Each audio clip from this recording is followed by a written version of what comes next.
aza matao chafa izao no nahary anao efa niantso anao tamin'ny anaranao ary ombanao atrany amizay an'lay anao sarobidy eo i masoko difisinao ka mendrikatsa ny fitiavanao anay ka mendrikatsa ny fitiavanao anay mitafia ny fanay ny famarinana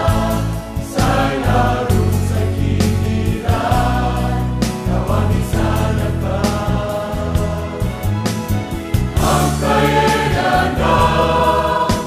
aminizayantao situluanao ami filuna marina ampaenanao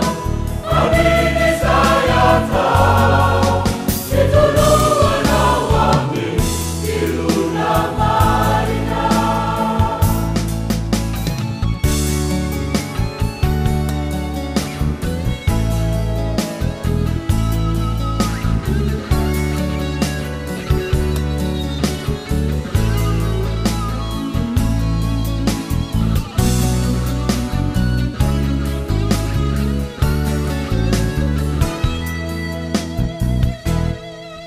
mifalia aminy andro mifatanurano miravo amifuna manutulu esuri ao ampunao mialaheru adeana minizai alera nifunao fantaro ni fizani fitsara